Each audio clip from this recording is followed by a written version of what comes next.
Nggak ada yang pengen curhat-curhat gitu. Karena ada siaran curhat dong. Maaf Pak Ustaz. Ada ibu-ibu yang di bawah suara saya terdengar Bu. Nggak usah teriak-teriak ibu-ibu, saya tahu ya.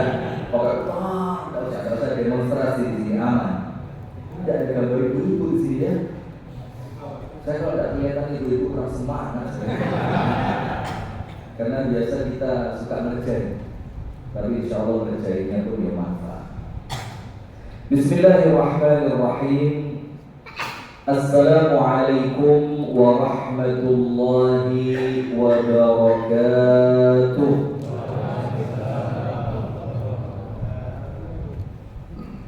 Innal hamdalillah nahmaduhu wa nasta'inuhu wa nastaghfiruh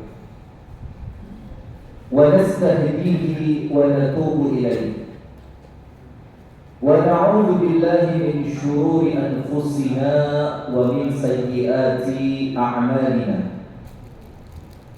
Man yahdihillahu fala mudilla lahu wa man yudlilhu fala hadiya lahu.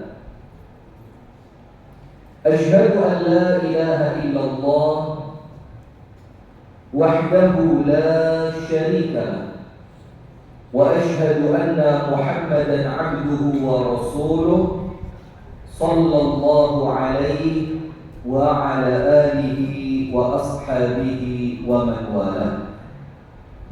A'udzu billahi minasy syaithanir rajim. Ya ayyuhalladzina amanu taqullaha haqqa tuqatih wa la tamutunna illa wa antum muslimun. Kalimat wa la tamutunna illa wa antum muslimun ini salah satu kalimat yang paling berat di dalam agama Islam.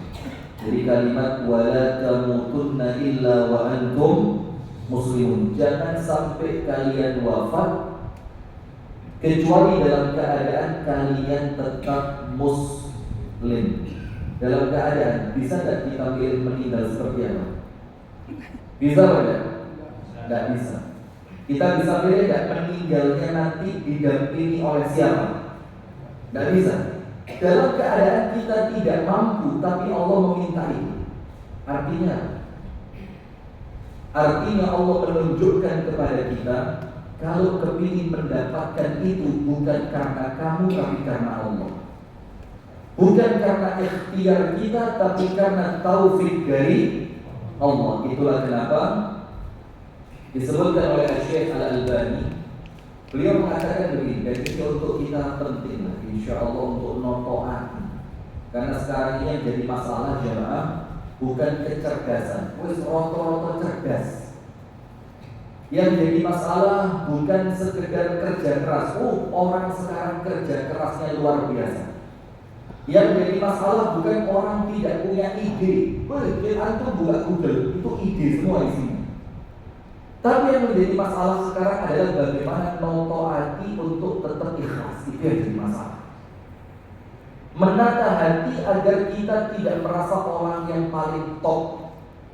Menata hati agar kita tidak merasa orang yang mampu. Nah itu yang perlu dijaga sekarang. Nah maka Syekh Al-Albani mengatakan Al-tariqu ilallahi tawil.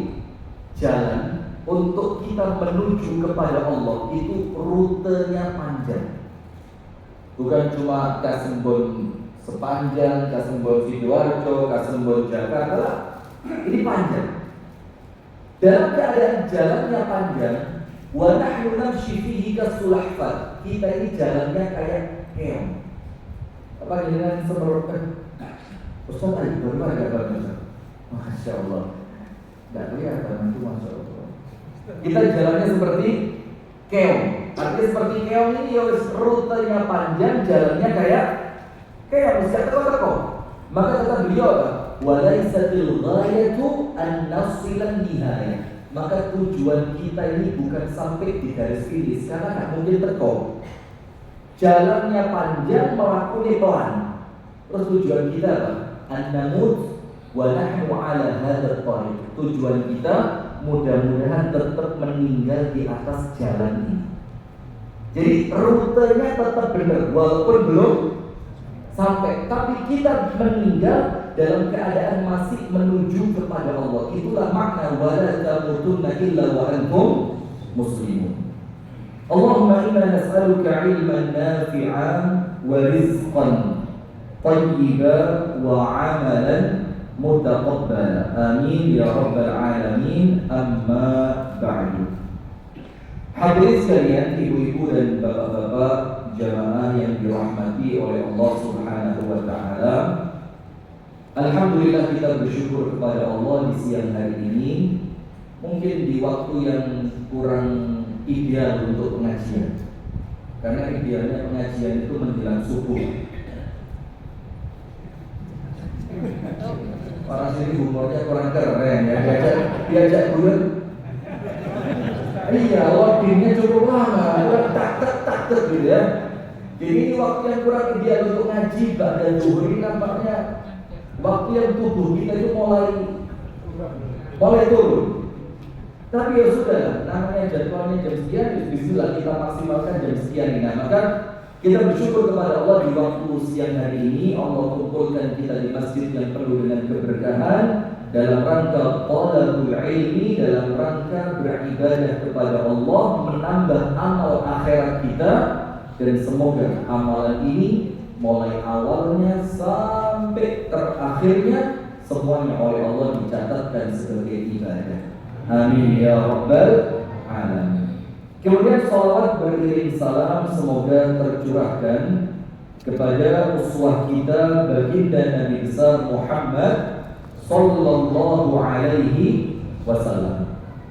Apalagi sekarang kita berada di acara Milad Muhammadiyah yang ke 112. Maka kita ini dengan kalimat Muhammadiyah itu kan disebutkan oleh Kiai Haji Ahmad Dahlan dengan nama Muhammadiyah itu punya filosofi yang tidak kecil, yang boleh menjadikan setiap orang di antara kita ini tidak terpaku pada ketokohan siapapun kecuali pada ketokohan Nabi Muhammad. Karena kalau namanya manusia biasa bisa benar, bisa salah, kadang-kadang lurus, tidak jarang bengkok. Lek pas metu semangat luar biasa, lek kadung teko malesi jangan luar biasa. Ya, luar biasa juga. Nah, maka dengan itu Imam Malik mengucapkan apa? Kullu kalamin yuqbalu wa yuraddu. Semua omongan manusia bisa ditolak, bisa diterima. Illa kalamu atau qawlu sahibi hadzal qabr, kecuali omongannya penghuni kuburan ini. Dan Imam Malik waktu itu menunjuk ke arah kuburannya Nabi Muhammad. Maka kalimat Muhammadiyah ini menjadikan kita menokohkan Nabi Muhammad yang wala yantiqu 'anil hawa in huwa illa wahyun yuha. Maka ketika pergerakan Muhammadiyah ini mulai sibuk dengan ketokohan, maka tidak usah takut, kembalikan pada ketokohan Nabi Muhammad, insya Allah. Nah, maka jemaah sekalian dirahmati oleh Allah, kita di siang hari ini mau membicarakan sesuatu ya ringan saja, tidak usah ruwet-ruwet, singkat, padat, jelas, tapi mudah-mudahan pulang kita bisa membawa benang merahnya. Amin ya rabbal alamin. Tentang masjid. Kalau kita pelajari dalam sejarah umat Islam, masjid itu dibangunnya Mekah atau Madinah? Makkah atau Madinah? Madinah. Pertanyaannya, kenapa di Mekah Nabi Muhammad tidak bangun masjid? Kenapa? Teror. Oh, teror. Iya, maaf. Teror dari orang kafir. Kemudian kenapa? Coba yang kira-kira apa sebabnya kok di Mekah tidak bikin masjid? Teror tentu itu yang paling utama. Nomor 2 mungkin jumlah umat Islam belum terlalu banyak. Nomor 3 mungkin faktor kekuatan yang tidak terlalu besar, ya benar. Nah, tapi kita lupa satu perkara. Masjid itu akan terbangun ketika keimanan sudah matang. Itu nomor 1. Maka ketika di Mekah Kalau kita pelajari semua ayat-ayat Makkiyah, 13 tahun Nabi Muhammad di Mekah, tidak ada ayat potong tangan, tidak ada ayat memerintahkan untuk perang, tidak ada ayat yang berbicara untuk kemudian bagaimana kita berpoligami. Setuju nggak? Nah, bukan poligami ya, maksudnya konsep ini. Setuju ya? Tidak ada, tapi apa yang dibicarakan iman. Itu 13 tahun. Maka ayat-ayat Makkiyah itu muternya cuma di antara ini. Satu, mengesahkan Allah dan mengimani Allah. Pokok Anda buka surat Makkiyah, nomor satu adalah mengajak umat manusia untuk mengesahkan dan mengibadahi Allah. Nomor dua, membenarkan risalahnya Nabi Muhammad. Dan nomor tiga, menunjukkan keyakinan tentang adanya akhirat dan pembalasan. Anda buka surat Makkiyah manapun, isinya tiga ini: tentang Allah, tentang Nabi Muhammad, tentang hari kiamat. Cuma tiga ini. Dan itu dibangun selama 13 tahun. Baru setelah semua itu matang, tentu dengan hikmah, dengan ilmu yang dimiliki oleh Allah Ta'ala, baru kemudian ketika Nabi Muhammad pindah ke Madinah, belum sampai di Madinah, sudah bikin apa? Masjid. Namanya masjid apa? Masjid apa? Quba. Itu pertama kali yang Rasul bangun masjid dulu. Sampai di Madinah lagi, Rasulullah melepaskan untanya untuk bangun masjid lagi. Karena apa? Rasulullah ingin menunjukkan kepada semua umat, masjid itu dimasuki oleh orang-orang yang imannya mapan. Yang imannya apa? Mapan. Karena kalau imannya belum mapan, melebu masjid ribu. Masuk masjid apa? Ribu. Ada nggak takmir eker-ekeran? Ada. Ada nggak usulannya nggak dipakai, bikin masjid sendiri? Bukan cuma pindah masjid, pindah sih lumayan, jahit. Usulannya nggak dipakai, nggak dikira nggak mampu. Tunggu tanah, bikin masjid. Ada nggak kemudian gara-gara anaknya tidak dipilih jadi imam, bapaknya pindah? Ya masalah-masalah seputar itu.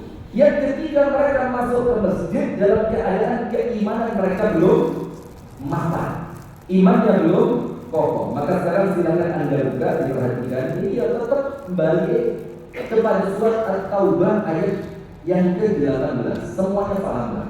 Surat apa? At-Taubah ayat 18. Ustaz, kok ceramahnya pancet aja? Boleh ceramahnya hanya malah lebih. Lihat kalau ceramah pancet malah bener Pak. Karena Qurannya pancet, hadisnya pancet. Lah kalau kita mau ganti ayatnya, ganti hadisnya, iso ceramahnya hanya iso. Maka saya paling gemes ceramahnya modal kayak ini. Lah Qurannya modal, ceramahnya modal, hadisnya sini itu. Lah kayak sana bagi hadis hanya. Iya, jadi Qurannya sama, hadisnya juga sama. Sekarang kita perhatikan, kita mau tadabbur surat At-Taubah ayat berapa? 18. Allah Ta'ala berfirman, A'udzu billahi minasyaitonir rajim. Innama ya'muru. Lihat kalimatnya. Bukan masuk tapi imarah. Bukan innama yadkhulu, bukan.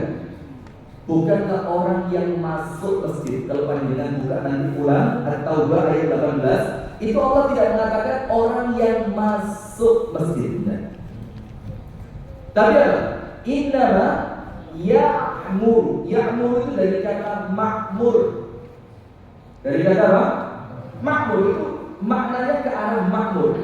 Sesungguhnya orang yang memakmurkan masajidallah. Dan di sini langsung diidhofahkan kalimat masjid disandarkan kepada siapa? Kepada siapa? Allah. Innama ya'muru masajidallah. Dan kita kembali pada kalimat innama. Innama itu dalam bahasa Arab namanya adatu hasrin. Adatu hasrin itu artinya menunjukkan makna hanya. Maknanya apa? Hanya. Berarti hanyalah yang memakmurkan masjidnya Allah itu siapa mereka? Man amana billah, orang yang beriman kepada Allah. Itulah saya bilang tadi, masuk masjid lan imane sampun mapan. Bukan berarti yang imannya tidak mapan tidak boleh ke masjid. Nah, ini kan namanya kesimpulan yang prematur ini. Oh, berarti kalau Ustaz mengatakan yang masuk masjid hanya orang yang imannya mapan, berarti yang imannya tidak mapan tidak boleh masuk masjid. Itu kan ada yang ngomong. Nah, maka difahami kalimat itu dengan baik. Nah, artinya di sini orang yang benar-benar bisa menjadikan masjid itu tempat dia untuk mengeluarkan potensinya, itu orang beriman. Maka kalau kemudian dia masuk masjid, si eman ngetokno potensinya, dia punya kecerdasan, tapi kecerdasannya tidak dipakai untuk masjid. Dia punya tenaganya tidak dipakai untuk masjid. Dia punya uangnya tidak dipakai untuk masjid. Dia punya jabatannya tidak dipakai untuk masjid. Maka dia belum mendapatkan kalimat innama ya'muru masajidallahi man amana billah. Maka semua potensi kita itu dikeluarkan dari masjid. Nah, kalau kita kembali ke zaman Nabi Muhammad itu mengutus pasukan perang dari masjid.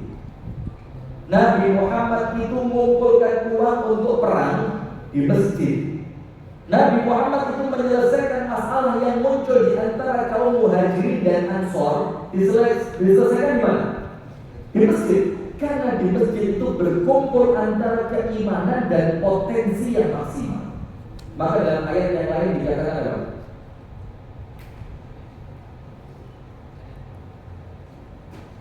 Annal masajida lillah fala tad'u ma'allahi ahada wa annal masajida lillahi fala tad'u ma'allahi ahada. Bahwasannya masjid ini adalah lillah.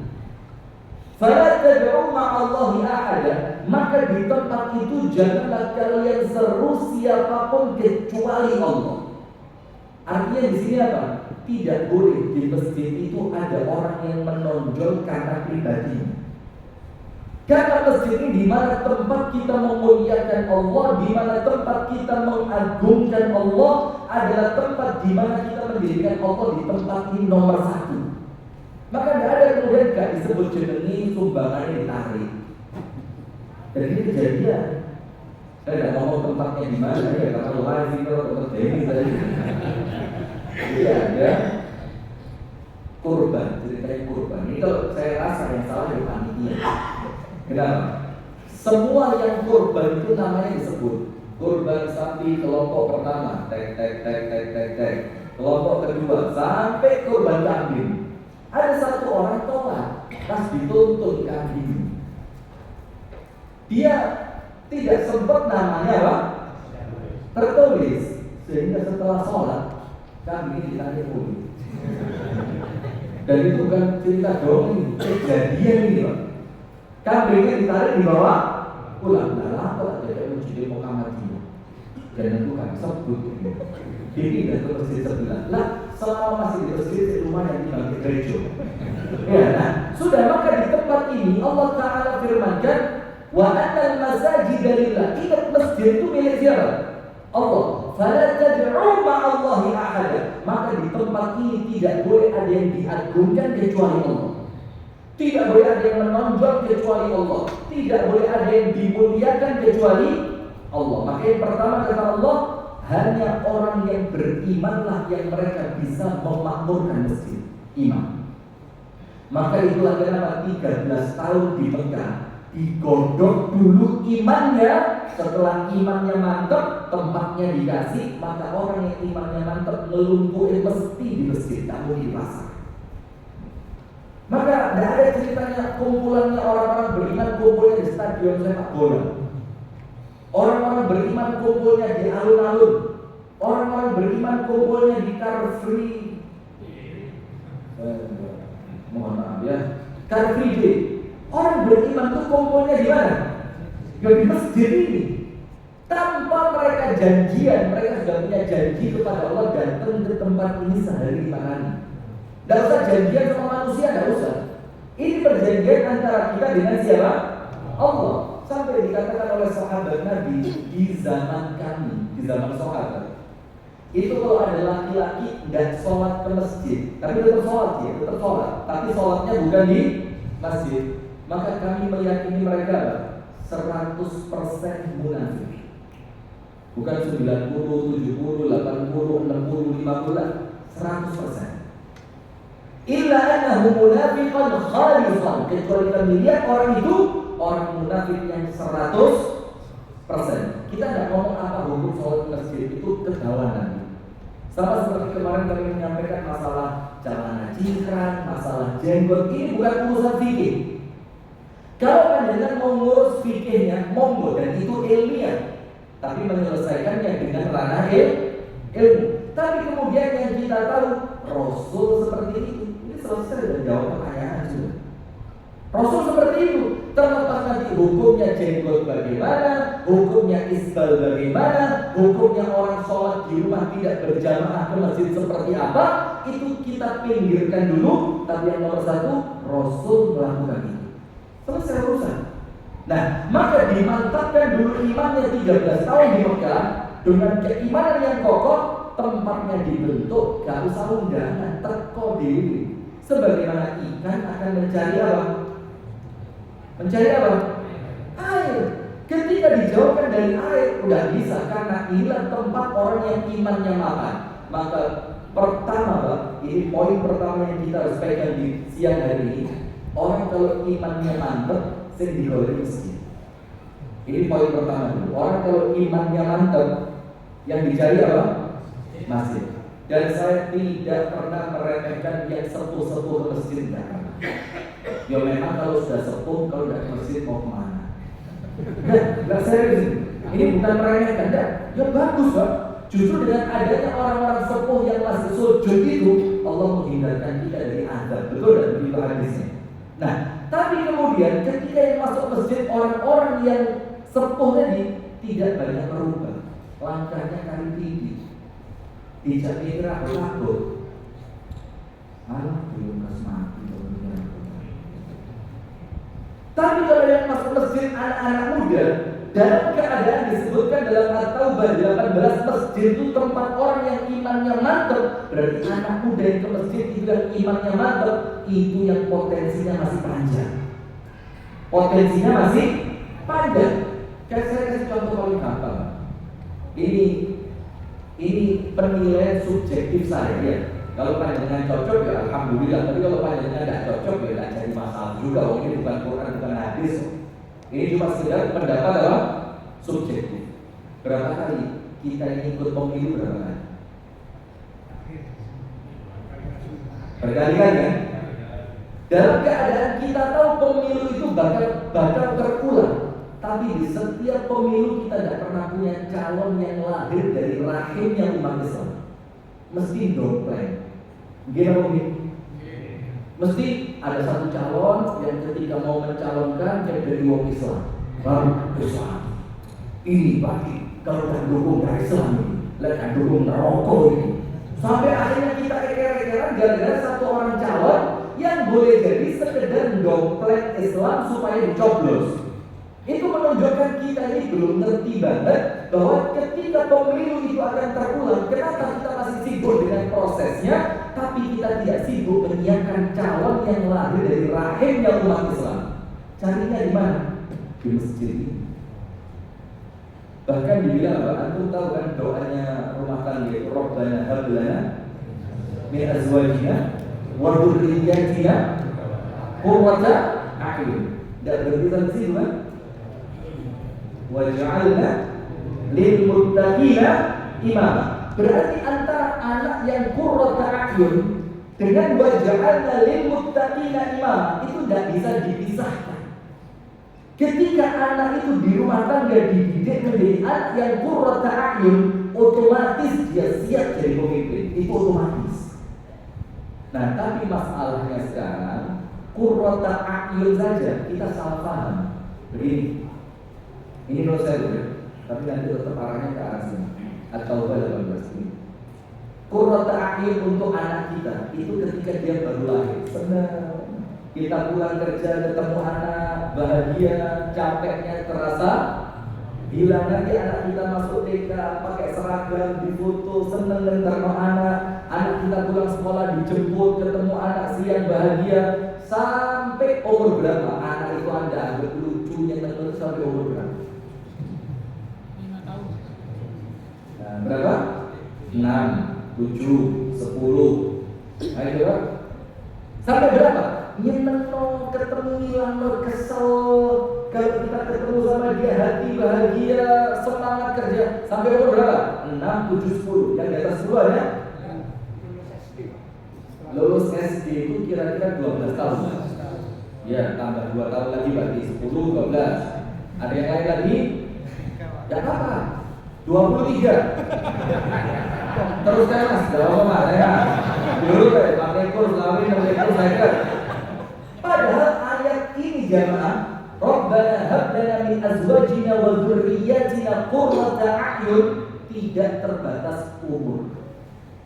Gak ada batasan umur di sini. Artinya kalau waktu kecil anak kita itu nyeneng lalu sampai umur rolas mulai greget yang salah bukan anaknya tapi orang tuanya. Kenapa anak yang kita minta qurrata a'yun, kenapa waktu kecil qurrata a'yun kok sekarang hilang qurrata a'yunnya? Hilangnya kemana? Coba hilangnya kemana? Berarti ada yang salah dengan pendidikan kita. Padahal kalau kita didik mereka dengan baik, qurrata a'yun itu mulai tas lahir sampai mereka kecil, balita, sampai mereka sekolah, sampai mereka remaja, dewasa, bahkan sampai mereka tua, selama menyandang gelar anak, harusnya mereka tetap qurrata a'yun. Kalau kecil yang neno didelok enak, agak besar dijak bal-balan nyeneno. Mereka mulai sekolah nyeneno dengan prestasi, mereka mulai kerja nyeneno dengan gaji mereka. Ketika mereka dewasa dan kita tua, nyeneno dengan ngerambut bapak ibu. Itu qurrata a'yun. Tapi sekarang qurrata a'yun itu kita anggap anak kecil saja. Maka kalimat berikutnya wa ja'alna lil muttaqina imama, jelas kayaknya. Berarti qurrata a'yun yang anak wa ja'alna lil muttaqina imama untuk anak itu terbentuk dari rumah. Nah sekarang rumah ini harus rumahnya orang beriman. Imannya itu ditontonnya di mana? Di masjid. Sekarang siapa yang kalau ke masjid kan gendong anak, nuntun anak? Ayo, berapa banyak yang kalau ke masjid nuntun anak? Berapa banyak? Atau karena takmirnya keren? Ngompol! Loh, kalau anak kecil ngompol Pak, normal. Sepuh ngompol baru ajarin ini. Anak kecil rame loh. Memang umurnya dia rame. Kalau yang sepuh rame, cilik pelayon, yo pantes jenenge arek cilik, lek tuwek pelayon. Soalnya konangan bojone wayu. Kan repot. Nah, maka jamaah sekalian kita harus masukkan nomor 1 dulu. Orang yang imannya mapan tidak mungkin pernah jauh dari masjid. Berarti cara berpikir terbaliknya, kalau kita belum kangen masjid, ya jangan sok-sokan masuk surga tanpa hisab, tanpa adab, diguyur oleh sampai sopo, kenalan ratang, betaku anggota yo, gak bener, moro-moro tanpa hisab, tanpa adab. Nah, maka kalau kita belum kangen masjid, kita tidak dapat yang namanya warajulun qalbuhu mu'allaqun bil masajid. Seorang laki-laki yang hatinya terikat dengan apa? Masjid. Dan itu nanti dapat naungan dari Allah ketika tidak ada naungan kecuali naungan yang datangnya dari Allah. Nah, berarti yang nomor 1 jamaah, iman itu terbentuk di masjid. Dan orang yang imannya mapan tidak akan jauh dari masjid. Dan pendidikan iman terbaik itu ada di masjid. Sekarang cabangnya dari poin pertama, cabangnya apa? Berarti masjid itu tempat orang ikhlas. Masjid itu tempat orang apa? Ikhlas. Cek sekarang. Orang munafik itu ikhlas apa? Dijawab bareng-bareng gak apa-apa. Oke, jadi ustaz Yosef WN panjenengan. Coba. Orang munafik itu ikhlas apa enggak? Ya enggak mungkin, mana mungkin ada campur antara munafik dan ikhlas. Oh, orang munafik itu munculnya di Medina. Kenapa di Mekah tidak ada orang munafik? Karena Mekah itu perjuangan. Orang munafik mana mau berjuang? Orang Mekah itu ketika masuk Islam disakiti. Orang munafik tuh masuk Islam boleh enak kok. Mana mau mereka disakiti? Maka tidak ada ceritanya munafik patron Mekah itu tidak ada. Karena di Mekah itu orang-orang yang betul-betul beriman rela dengan resiko keimanan. Setelah pindah ke Madinah, Islam mulai menang, perang mulai menang, ekonomi mulai bagus, jabatan mulai dibagi, barulah benalu-benalu muncul. Yang kalau orang Islam kalah, mereka ngomong apa? Tak ada, yojo perang. Tapi kalau orang Islam menang, ngomongnya apa? Aku lapor dulu sampai kode Islam. Dan dia termasuk masjid ya Allah nih.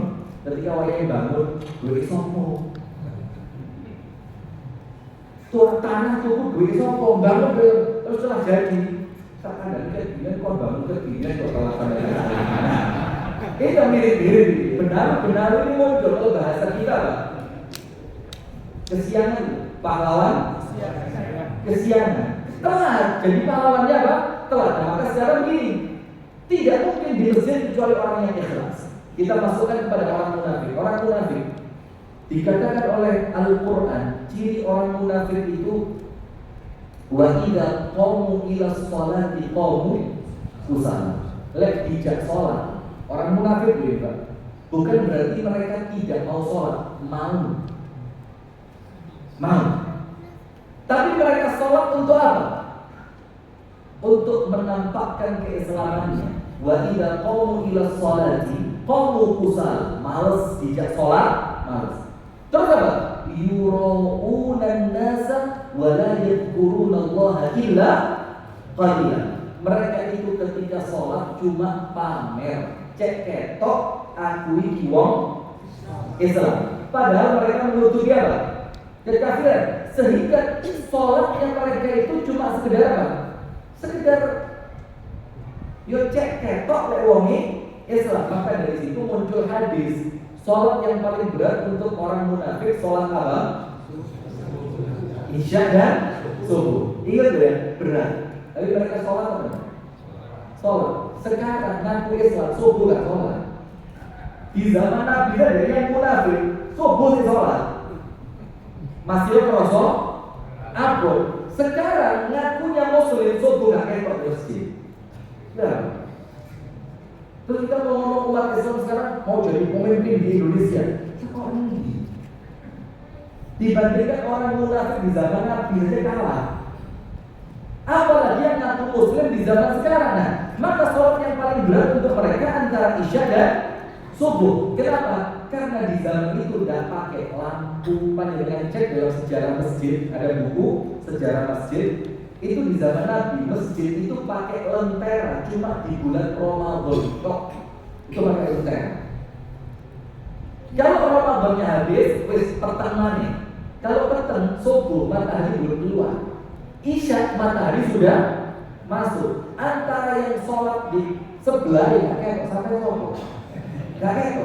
Maka orang munafik karena sholatnya kepingin dilihat. Lah kalau dia sholat ternyata tidak kelihatan buat apa? Sholat. Nah, maka itulah jamaah. Kemunafikan itu menafikan keikhlasan. Nah, maka dikatakan dalam At-Taubah ayat yang ke-18, wal yaumal akhir. Orang yang orientasi urip itu akhirat. Jadi kalau panjenengan cari dunia di masjid, Anda salah tempat. Cari dunia di masjid, Anda sedang salah apa? Tempat.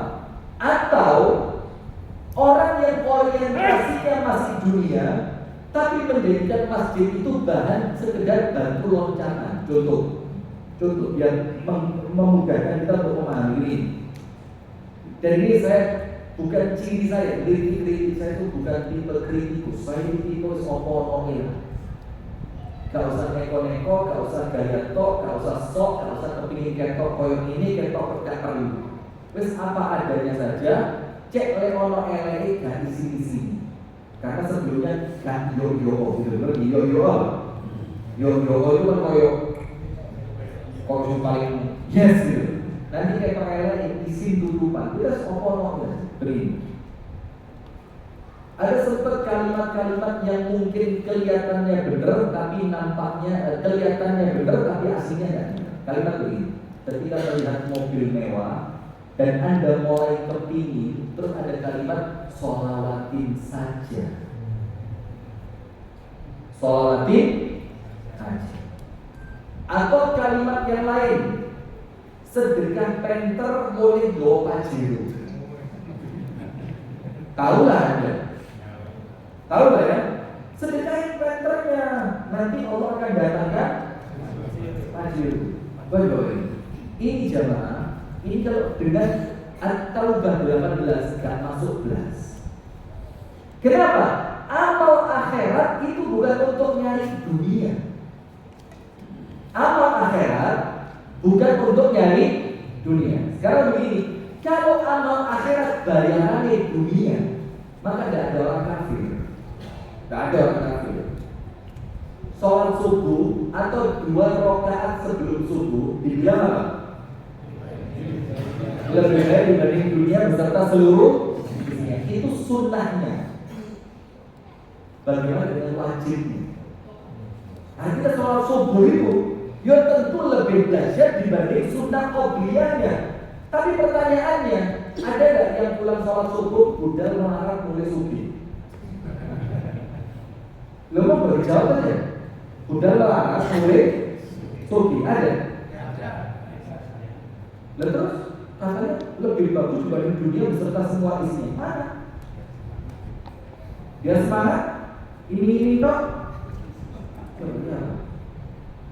Nah itulah intinya iman di situ jemaah. Iman ini adalah alladzina yu'minuna bil ghaib. Orang-orang yang mengimani perkara yang ghaib. Dan salah satu di antara perkara ghaib itu apa? Adalah janji-janjinya Allah. Lah kalau sholat subuh mulai langsung sugih, masjid kalau sepi lah. Rame.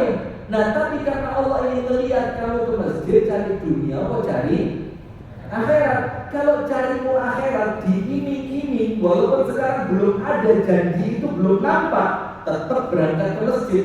Karena tadi kembali pada yang pertama, imannya sudah mapan. Maka ketika imannya mapan diberitahu sholat subuh itu sholat sunnahnya saja lebih baik dibanding dunia beserta seluruh, maka akan tergerak dia karena imannya sudah terpanggil. Maka dikatakan wal yaumal akhir. Sesungguhnya yang memakmurkan masjid itu orang yang iman dan orang yang mengharapkan kehidupan akhirat. Karena di sini bukan tempat cari dunia, bukan tempat cari dunia, tapi tempat cari apa? Akhirat. Tapi ingat, kalau yang dicari akhirat jamaah, kemungkinannya itu dunia ini mesti mapan. Atau kalau tidak mapan dunia, hati mesti mapan. Saya kasih contoh.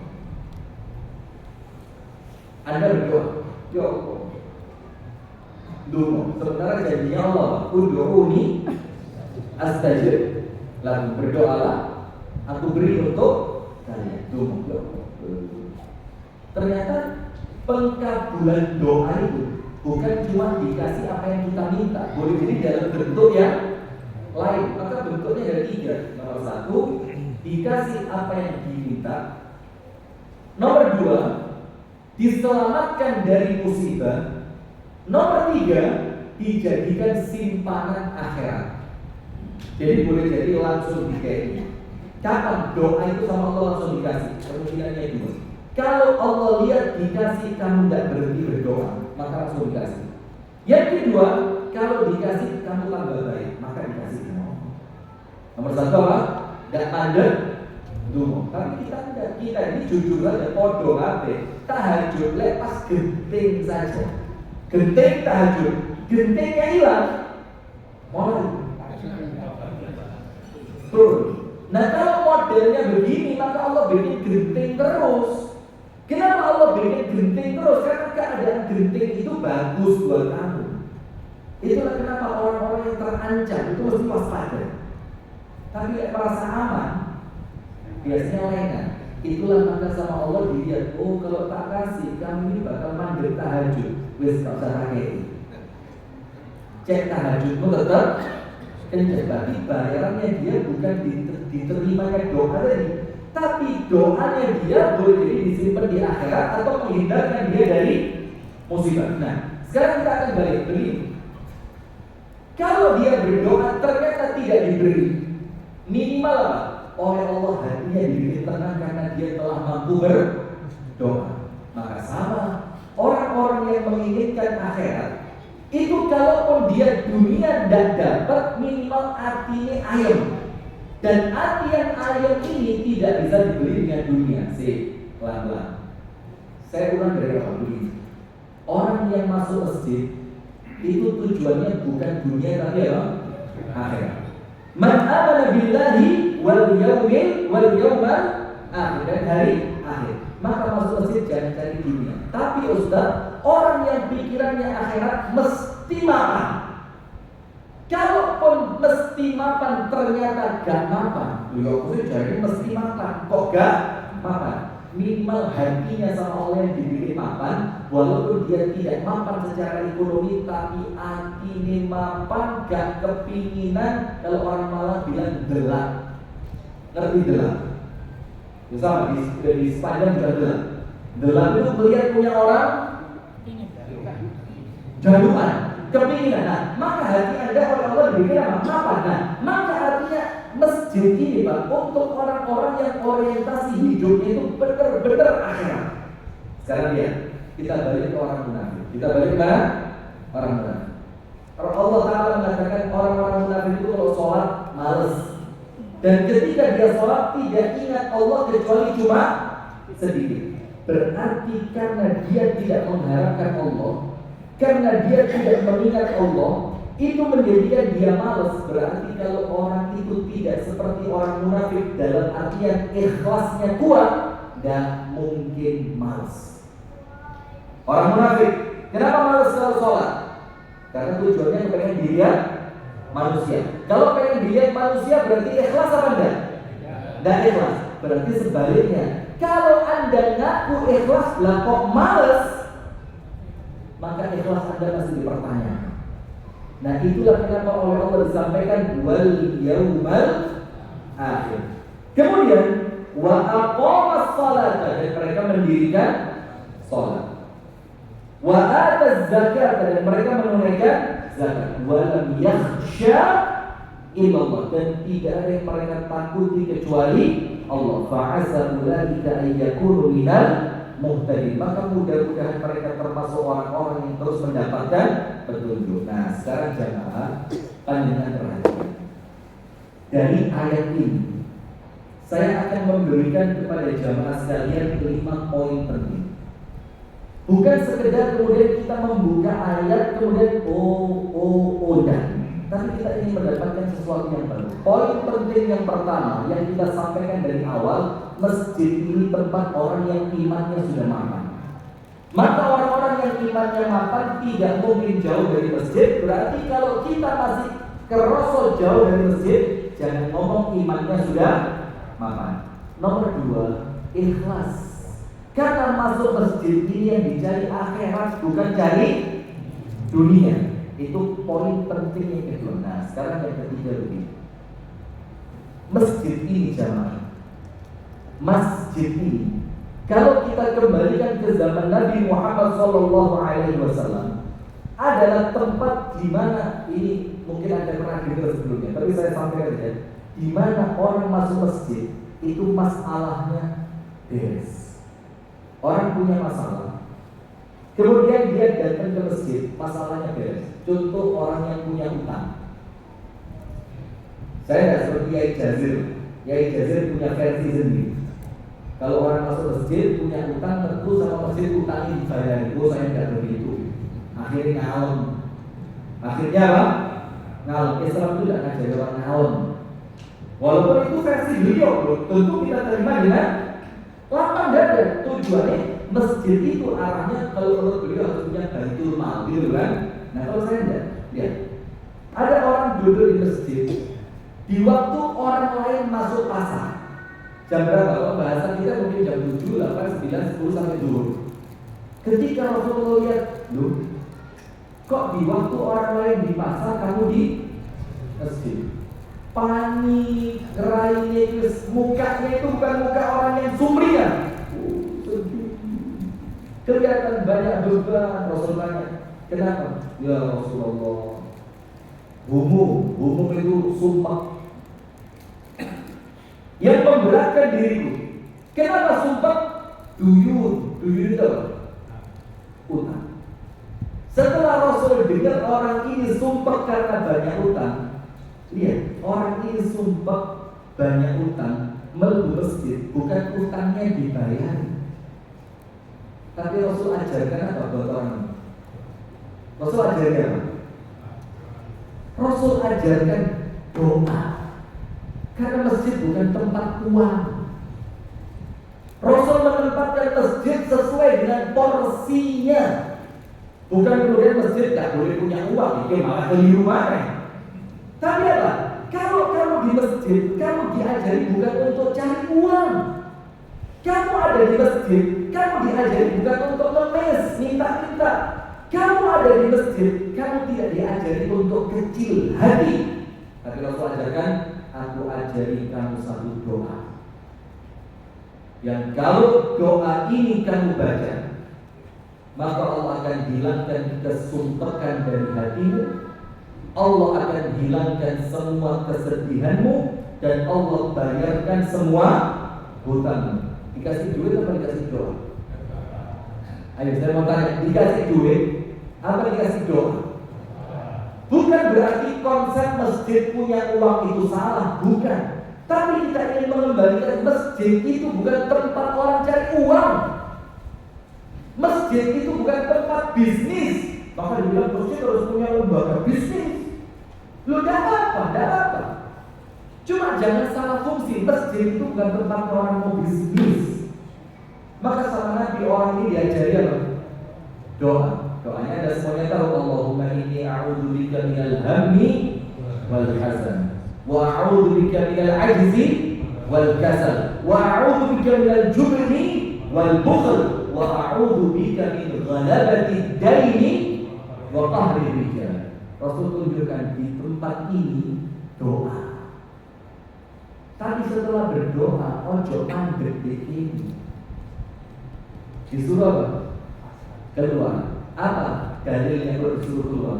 Di zaman Umar ada seorang laki-laki di waktu duha sholat, ngaji, doa, zikir. Di waktu apa? Duha. Dia masjid, sholat, ngaji, doa, zikir. Sama Umar bilang apa? Waman ya'ud. Mas, salah tempat kamu. Salah tempat, salah waktu. Ini waktu bukan tempatnya kamu berada di masjid. Tetap ibadah, tapi ibadahnya bukan di sini, di pasar, kata Umar. Jam sekian ini ibadah, tapi ibadahnya bukan di masjid. Di mana? Di pasar. Maka Umar tanya, waman ya'ulu, kamu ini bisa hidup siapa yang membiayai kamu? Kata laki-laki itu, akhul li fisuk. Saya punya kakak kerja di pasar. Nanti kalau dia pulang, duitnya dibagi sama saya. Apa kata Umar? Kakakmu jauh lebih utama dibanding kamu, karena dia beribadah dengan ibadah yang benar di waktu yang pas, di tempat yang tepat. Bukan berarti kemudian masuk masjid dikasih duit Pak, tapi sama Umar ini anak diusir. Ayo mari dengan sekarang takbir masjid. Berani ngusir orang dari masjid? Berani? Umar berani diusir, betul. Kenapa? Kamu salah tempat. Ini tempatnya mau lanang kerja kalau kamu di masjid. Nah maka poin ketiga yang mau saya sampaikan, masjid itu bukan memberi solusi uang,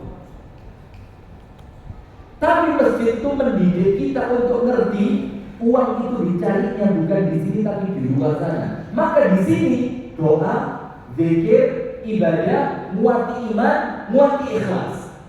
Maka itulah kenapa dibilang orang yang masuk masjid orientasinya bukan dunia tapi akhirat. Jadi di masjid sin fokus, malah kalau perlu masjid itu tempat mengeluarkan uang, bukan tempat untuk narik uang. Kenapa? Rasulullah mengumpulkan dana untuk perang, dikumpulkannya di mana? Di masjid. Kenapa Rasul mengumpulkannya di masjid? Yo banyak faktor. Salah satu faktor yang ada di pikiran kami, karena orang kalau di masjid urusannya akhirat, maka gak medit ngetok duit. Orang kalau masuk masjid, pikirannya apa? Akhirat. Dia tidak akan segan untuk mengeluarkan uang. Contoh, ketika Nabi Muhammad mau ngirim pasukan Usra, zaman itu paceklik, tidak ada duit segala macam. Rasulullah bilang, ayo siapa yang mau sedekah dapat keutamaan ini, siapa yang membiayai pasukan perang dapat keutamaan ini, siapa yang menyiapkan kuda perang dapat ini, siapa yang menyiapkan tameng, peluru, senjata, semua disebut sama Nabi. Sahabat Nabi, oleh-oleh dulu, belas, dulu, diperas kaetes, seperti itu. Salah seorang sahabat ngatur, Rasul tunggu sebentar, pulang di sahabat. Baliknya bawa sarung. Kalau bahasa kita ya, bawa sarung, isinya apa? Piring, gelas, wajan, sendok, kompor, mungkin kan, kopi, semua ada di rumahnya yang oleh orang dilihat gak pantas digoreng ngarepikan di Nabi. Dibuka, seret, ya Rasul, ini semua yang ada di rumah saya wis metu kabeh buat pasukan perang. Sahabat yang lain melihat, lu lamek duwe ngono tok ae wali sedekah. Kalau cuma itu di rumah saya lebih banyak. Balik sahabat pulang semua, balik sampai di depan Nabi Muhammad ada gunungan sedekah. Barulah muncul hadis, man sanna fil islami sunnatan hasanatan falahu ajruha wa ajru man 'amila biha ila yaumil qiyamah. Orang yang memberi contoh baik dalam agama Islam, memberi apa? Contoh yang baik, maka dia dapat pahalanya dan dapat pahala orang yang mengikutinya sampai hari kiamat. Karena apa? Karena sahabat tadi nyontori sahabat yang lain. Lo sak mau ngetok wani, poso aku gak wani. Akhirnya setelah dia memberi contoh, yang lain berani apa? Bersaudara. Maka yang ngasih contoh yang pertama itu yang dapat pahala paling besar. Dan itu posisinya di mana jemaah? Di masjid. Karena imannya sedang kuat, bukan tempat cari duit, tapi tempat untuk mengeluarkan duit. Itu poin yang ketiga. Maka Rasulullah memberikan solusi di masjid bukan uang, tapi apa? Doa. Dan Anda bisa kiaskan. Berarti ini butuh motor. Di sini memantik semangatnya keluar untuk cari uang. Poin keempat. Begini jemaah. Yang sepuh-sepuh ini bakal lupa. Saya sempat berdiskusi sudah lama sekali sama Ustaz Budi Asnan. Ketika kita berdiskusi dengan beliau, itu kemudian muncul kalimat perbaikan generasi. Kenapa penting perbaikan generasi? Begini, perbaikan generasi itu jemaah. Kita ini yang sepuh-sepuh sekarang, yang umur 60, 65, 70, bakal pergi kemana? Secara normal bakal wafat, dan itu bukan sesuatu yang besar, umum. Seperti Melayu terakhir ke ruangan ukuran 2 kali 1, ke atasnya berapa? 180 lah ya, atau 170 tergantung tempat. Ada yang dalam, ada yang dangkal. Secara tinggal. Maka yang bawah-bawah ini bakal naik. Nah, kalau yang bawah-bawah ini tidak kita didik dengan baik, maka kalau nanti mereka ganti yang sepuh, bakal podor di situ ini gak beres-beres. Maka supaya ketika yang sepuh ini meninggal, kemudian penggantinya baik, maka generasinya disiapkan dan penyiapannya di masjid. Anda tahu cerita Nabi Muhammad mau nangkep jin tapi dibatalkan, kan? Nabi Muhammad itu nangkep jin, terus sama Nabi Muhammad dilepas lagi. Pernah dengar cerita ini? Dalam hadis Bukhari Muslim. Jadi begini, suatu hari Nabi Muhammad itu menangkap jin, tangkap. Terus sama Nabi Muhammad itu jin mau diikat di tiangnya masjid. Terus Nabi Muhammad mengatakan begini, kalau saya tidak khawatir melangkai doanya Nabi Sulaiman, karena Nabi Sulaiman kan minta jin itu menjadi apa? Pasukannya. Maka saya akan ikat di tiang masjid. Tapi karena khawatir melangkai doanya Sulaiman, maka tak lepas lagi. Yang kalau jin ini saya ikat di masjid, maka sama anak kecil bahkan dipakai mainan, digadulinan. Berarti jin itu lucu menyeramkan. Kalau jin itu menyeramkan, ada jin kawan digadulinan. Kata Nabi Muhammad, kalau saya ikat di tiang masjid, maka nanti sama anak kecil dipakai mainan. Nah, dari hadis ini salah satu hikmahnya apa? Tempat mainnya anak kecil di zaman Nabi itu di masjid. Sekarang begini, panjangnya lebih rela mana? Anak kecil main di masjid apa main di alun-alun? Ayo para takmir yang jawab jamaah ayo masjid. Takmirnya itu sendiri masalah kadang-kadang. Panjenengan lebih percaya mana? Anak panjenengan ada di alun-alun untuk main atau mereka mainnya di masjid? Lebih aman yang mana? Masjid. Nah, maka kalau mereka itu merasa aman di masjid, mereka merasa nyaman di masjid, mereka merasa tempat main mereka itu adalah masjid, maka tumbuh kembang mereka itu tidak jauh dari kerumun Quran, kerumun tausiah, kerumun hadis, ngelihat orang sholat, ngelihat orang berdoa, ngelihat orang zikir, dan di masa kecil mereka terisi dengan itu. Kalau mereka dewasa itu akan mewarnai mereka. Itu akan apa? Mewarnai. Maka ada kisah yang sangat menarik yang ketika di zaman Salahuddin Al-Ayyubi, panjenengan tahu Salahuddin ya? Itu ketika ngelihat anak-anak kecil rame di masjid, kata Salahuddin apa? Kalau mereka masih rame di masjid, maka masa depan Islam itu masih bagus. Kalau anak-anak kecil ini masih banyak di masjid, maka masa depan Islam masih bagus. Kata apa? Tumbuh kembang mereka di tempat yang baik. Kalau mereka besar, mereka akan terbiasa untuk balik ke masjid. Karena waktu kecil mereka dibikin nyaman di mana? Di masjid. Tapi kalau kecil, dan saya ini termasuk korban, Pak. Saya ini pernah di kota kami lahir dulu. Itu masuk masjid mau tarawih di kantor sama takbir saya.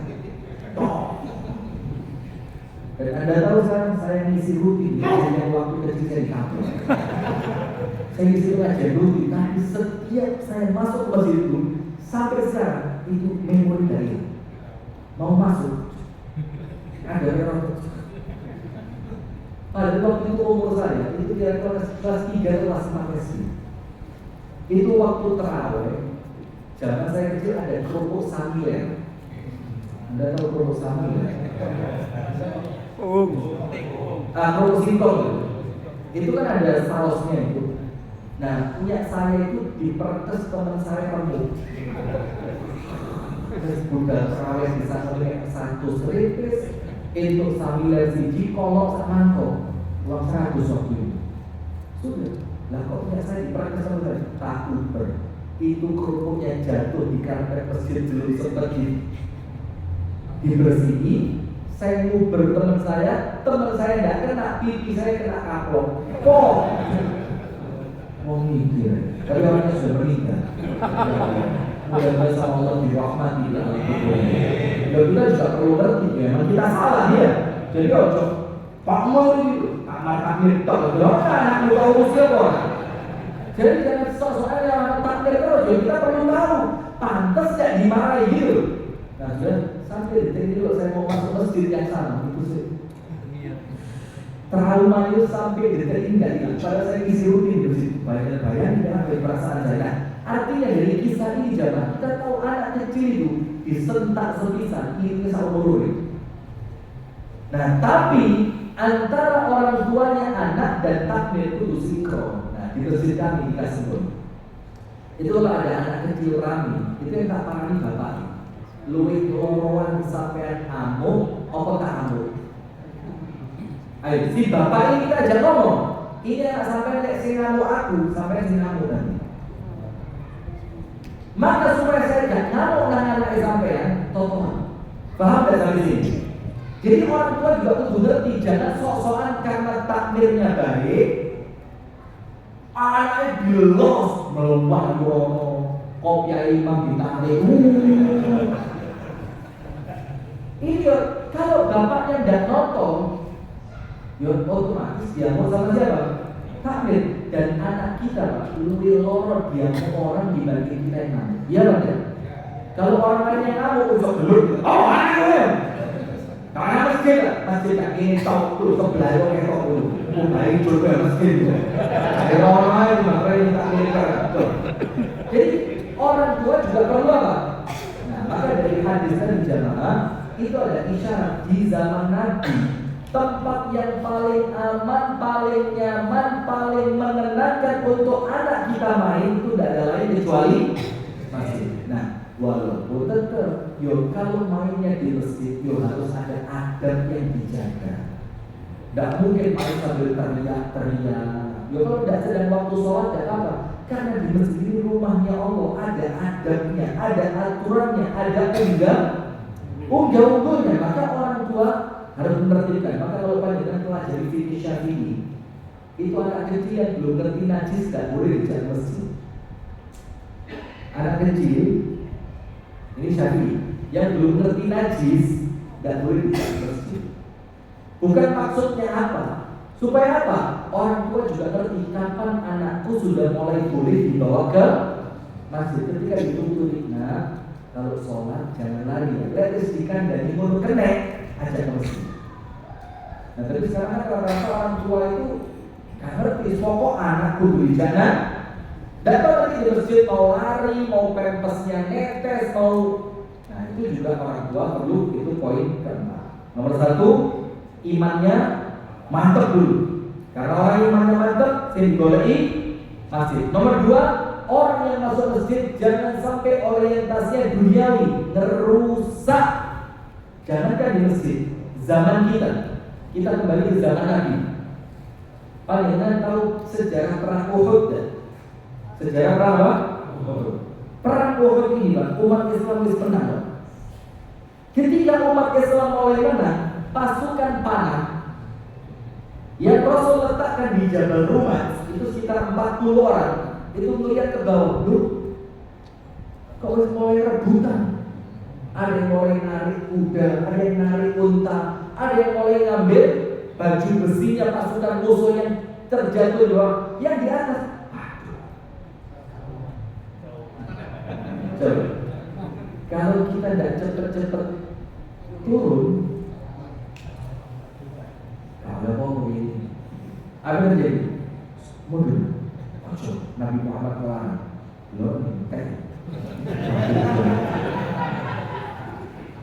Turun mereka. Setelah mereka turun, Khalid bin Walid lihat, pasukan perang sudah, pasukan panah sudah turun. Ini kalau kita berbalik, mereka tidak tahu, tidak harus ngawasi. Yuk putar balik kita, putar balik sampai Nabi Muhammad berdarah-darah. Betul kan? Hanya gara-gara apa? Rebutan. Maka kalau sudah masuk masjid urusannya rebutan dunia, dia bakal punya. Jangankan kita sahabat Nabi saja bisa punya. Poin ketiga, ingat jamaah, masjid itu bukan tempat bagi-bagi uang, tapi masjid itu menyelesaikan solusi dengan memperkokoh ketergantungan seorang hamba kepada Allah. Maka seorang sahabat yang masuk masjid banyak utang, bukan sama Nabi dikasih uang untuk ngekek membayar utang, apa? Dikasih doa, yang doa itu sebagai generator dia untuk kuat bekerja. Poin keempat, masjid ini tempatnya anak-anak kecil harus nyaman. Karena kita jamaah sekarang lebih percaya anak kita di masjid dibanding mereka di luar masjid. Poin terakhir, dan ini yang paling penting, bagaimana kita ini memaksimalkan fungsi masjid. Begini jamaah, ketika Allah Subhanahu wa ta'ala menyebutkan di akhir surat At-Taubah ayat yang ke-18, pada poin yang paling akhir Allah bilang apa? Asa ulaika ayyakunu minal muhtadin. Maka mudah-mudahan mereka yang senantiasa aktif di masjid, memakmurkan masjid, imannya mantap, orientasi mereka adalah akhirat. Mereka tidak lagi sibuk dengan urusan-urusan rebutan duit apalagi masjid Kebon Caleg. Ini sudah selesai pilkadanya ya. Wali kota tuh. Ini apa? Bukan. Apa? Sudah. Kulipannya, kemarin dimasukkan. Nah, kalau sudah mulai memasukkan caleg, kemasukan itu, masya Allah, tabarakallah. Belum tentu orang yang masuk masjid itu disepakati oleh jamaah, biasanya ganti masalah. Maka politik itu bukan kolam kita. Walaupun tentu kita anti politik juga keliru. Tidak boleh, tapi ingat, bukan kolam kita itu bukan politik. Kolam kita itu apa mikir akhiratku makan. Nah, maka yang terakhir Allah Ta'ala berfirman, fa'asa ulaika ayyakunu minal muhtadin. Mudah-mudahan mereka menjadi orang-orang yang mendapatkan petunjuk. Nah, sekarang begini jemaah, supaya masjid itu menjadi tempat di mana orang mendapatkan petunjuk dari Allah, maka masjid harus dibangun dengan landasan ilmu. Masjid ini harus menjadi sumbernya ilmu. Maka lihat di zaman dulu, tidak ada sekolahan kecuali belajarnya di mana? Masjid. Tidak ada orang pinter kecuali duduknya di mana? Masjid. Tidak ada orang menginginkan ilmu kecuali mereka berangkatnya ke mana? Masjid. Nah, maka ada kisah Imam Malik. Imam Malik itu sama ibunya ketika cari ilmu itu ditempatkannya di masjid, dipakai baju yang rapi, dipakai sorban, dikasih minyak wangi yang paling menyenangkan aromanya, sama ibunya digendong, didudukkan di mana? Di masjid. Karena waktu itu sumbernya ilmu adalah masjid. Maka sekarang lihat, masjid itu oleh Allah dikatakan di mana tempat seorang manusia ingin mendapatkan petunjuk. Maka masjid kita harus masjid yang penuh dan makmur dengan ilmu. Maka majelis taklim wajib ada di masjid. Kalau masjid tidak ada majelis ilmunya, di masjid tidak ada kajian tafsirnya, di masjid tidak ada kajian hadisnya, di masjid tidak ada kajian tentang sirah sahabat atau sirah nabi atau sejarah Islamnya, maka masjid itu tinggal tunggu waktu, pasti generasinya habis. Karena apa? Tidak terbentuk dengan ilmu. Karena ilmu inilah yang akan mengantarkan seseorang untuk mendapatkan apa? Hidayah. Nah, maka masjid ini tadi jamaah jangan dijadikan cuma sekedar urusan sholat, puasa, buka bersama, sahur bareng, tapi tidak ada taklimnya. Karena yang menjadikan masjid itu tetap eksis sampai sekarang, karena masjid itu membawa misi ilmu. Membawa misi apa? Ilmu.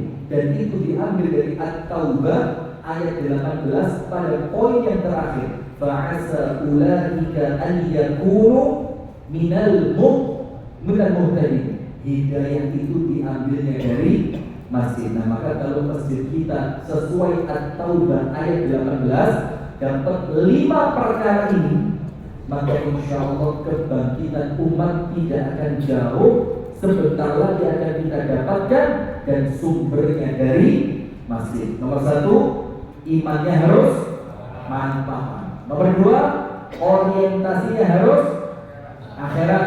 Nomor 3, urusannya bukan uang, tapi menguatkan ketergantungan seorang hamba dengan Allah.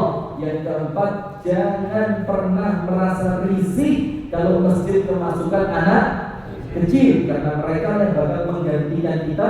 Dan yang terakhir, masjid itu sumbernya hidayah, dan hidayah itu digali lewat ilmu. Nah, maka insya Allah jemaah sekalian, apabila At-Taubah ayat 18 ini kita pahami dengan baik, maka mudah-mudahan seiring berjalannya waktu, insya Allah masjid akan menjadi sumber perbaikan umat.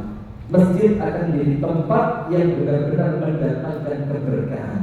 Dan masjid ini akan menjadi solusi untuk menjadikan umat Islam ini kembali bangkit, sebagaimana Nabi Muhammad membangkitkan generasi Madinah dari masjid. Nah, itulah jemaah sekalian yang dirahmati oleh Allah Subhanahu wa taala, yang dapat kami sampaikan di siang hari ini.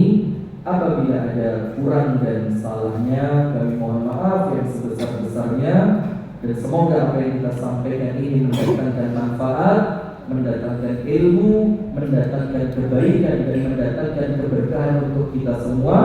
Kami tutup dari kami dengan doa kafaratul majlis. Subhanakallahumma wa bihamdika asyhadu an la ilaha illa anta astaghfiruka wa atubu ilaik. Kurang dan lebih saya mohon maaf. Kami kembalikan kepada MC di siang hari ini. Fal yatafadhal mashkuran ma'jur.